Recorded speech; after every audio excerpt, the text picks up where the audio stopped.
Ya, Assalamualaikum warahmatullahi wabarakatuh. Perkenalkan, saya Muhammad Gisam dari kelompok 3 dengan RP 55 akan mendemokan atau menjelaskan dashboard kita yang akan menganalisis sentimen mobile banking Indonesia, yang dimana kita akan menganalisis 3 bank, antaranya BNI, BRI, dan BCA. Kita akan menganalisis bank mana yang paling bagus, bank mana yang paling dengan komen terburuk, apakah bank BCA atau bank BRI atau BNI, dan bank mana yang punya mungkin ada penurunan kepercayaan dari customernya atau nasabahnya. Kita akan langsung masuk saja ke dashboardnya. Ya, dan di sini ini adalah tampilan awal dari dashboard kita, yang dimana ada judul yaitu Customer Sentiment Dashboard dengan menganalisis sentimen mobile banking Indonesia dengan menggunakan Indobird sebagai mesin learningnya. Nah, di sini total data yang kita ambil adalah 20.129 dengan average score-nya 3,21, dan positifnya di 51,9, negatifnya di 48,1. Nah, yang dimana KPI chart di sini ini menunjukkan untuk ketiga bank, diantaranya BCA, BNI, dan BRI. Di bagian side panel kiri itu akan ada untuk sorting bagian sentimen, bank, dan tanggalnya. Oke, nah setelah kita tahu KPI chartnya, nah ya, KPI chart di sini ini adalah gabungan yang dimana kita bisa lihat untuk satu persatu. Seperti anggap kita BCA, oh ternyata BCA ada datanya ada di 8.267, average score-nya di 2,51, positifnya di 33,4, negatif di 66,6, yang dimana di sini datanya sedikit berbeda ya dari average score di sini dan di Play Store, karena data yang kita ambil hanya 8.267 untuk model training kita. Jadi untuk kedepannya juga kita juga bisa untuk memasukkan data yang secara real time lalu diproses dengan Indobird agar kita bisa melihat untuk analisis lebih dalam lagi. Di sini yang dimana BCA ini adalah yang memiliki negatif paling rendah dibanding yang lain, dan positif paling tinggi itu ada di Bank BNI.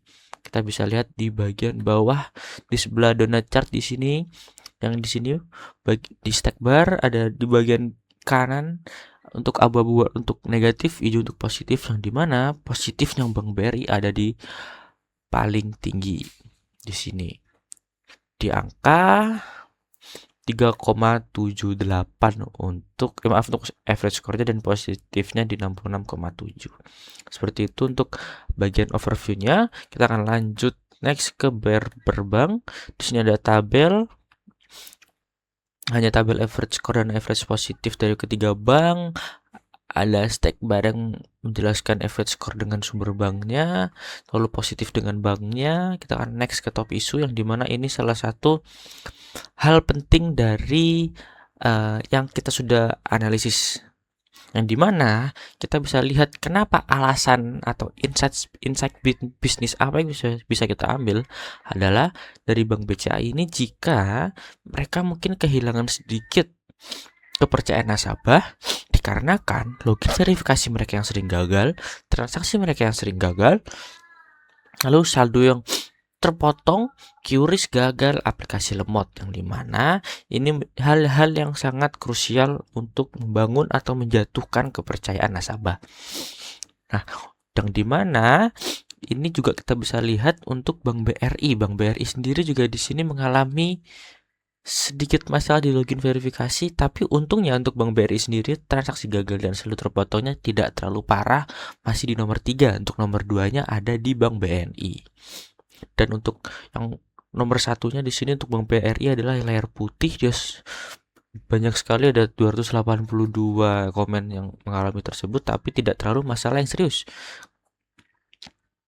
Nah, kita akan lanjut ke nextnya, tapi sebelum kita ke trend, tapi kita harus lihat ke detailnya dulu. Di sini kita bisa count yang paling banyak, dan seperti yang saya jelaskan tadi, jika BCA memiliki 3 kasus paling tinggi dengan count hampir 1000 semua, jadi hampir 3000 data yang kita ambil itu masalah dari BCA, itu mengalami masalah semua atau komennya negatif semua.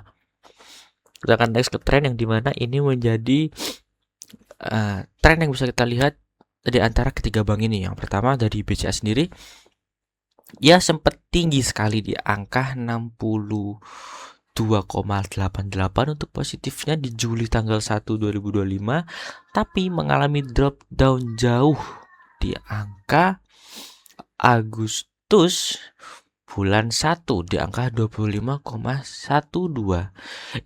Yang bisa kita analisis dari sini mungkin kejatuhan atau drop down dari kepercayaan nasabah ini bisa kita lihat dari top isunya tadi, yang dimana top isunya adalah login verifikasi, saldo terpotong dan transaksi gagal. Itu yang membuat drop down jauh dari BCA, yang meninggalkan bank-bank lain untuk semakin ke bawah.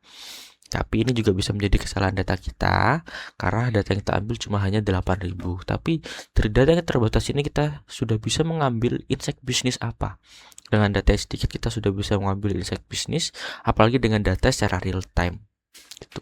Jadi dashboard kita ini bukan hanya sebagai insight bisnis, tapi sebagai alert buat pihak bank tersendiri, karena pihak bank tersendiri bisa melihat apakah aplikasi bank mereka atau m-banking mereka itu aman gitu. Jadi tidak usah manual untuk membaca satu persatu, tapi dengan teknologi pihak bank bisa langsung melihat dari dashboard ini, oh ternyata bank saya itu mengalami sentimen tren turun karena ini loh, dengan top isu ini, seperti itu. Di sini yang dimana BCA ini akan sedikit mulai naik, sedikit sideways sekarang dari bulan Oktober sampai Februari, tapi ada tren positif untuk naik. Nah, berbeda dari bank BCA, bank BRNI sendiri di sini ada sedikit fluktuatif, dia naik, dia turun. Pertama dia di angka 59, sempat naik di angka 67, sempat drop. Nah, di sini sempat dropnya mungkin diakibatkan oleh top isunya tadi, yaitu di antara ketiga ini. Saldo terpotong, transaksi gagal, atau verifikasi yang enggak login atau verifikasi. Yang di sini dia akan mengalami sedikit drop down mungkin. Jika kita mendapatkan data yang baru dari Februari sampai bulan sekarang, mungkin harusnya di tren ini dia harusnya sedikit naik atau fluktuatif di angka segini. Berbeda dengan BRI yang dimana datanya kita hanya scrap sedikit, dan membuat yang kita bisa ambil dari data yang kita ambil yaitu sedikit turun ke angka 66, hanya berbeda 1 poin, dan kelihatannya itu gara-gara login verifikasi. Seperti itu. Mungkin cukup segini untuk bagian tren. Kita akan lanjut ke review. Ini hanya untuk melihat reviewnya. Yang contoh di BCA aja, apa sih untuk skor satunya? Ternyata kenapa susah banget sih indikator buat hijau. Oke, lalu ada untuk positif BCA, sangat-sangat membantu. Ternyata masih ada positifnya BCA.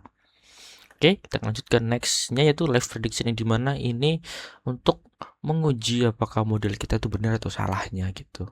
Sebagai live prediction juga. Ini kita centang dulu di bagian kiri untuk enable live prediction. Kita akan coba di sini untuk waktu QRIS gagal sudah terpotong. Kita langsung saja untuk mempersingkat waktu.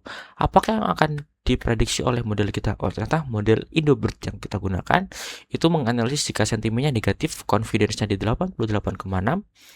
Dan masalah utamanya adalah QRIS dan transaksi gagal dan saldo terpotong.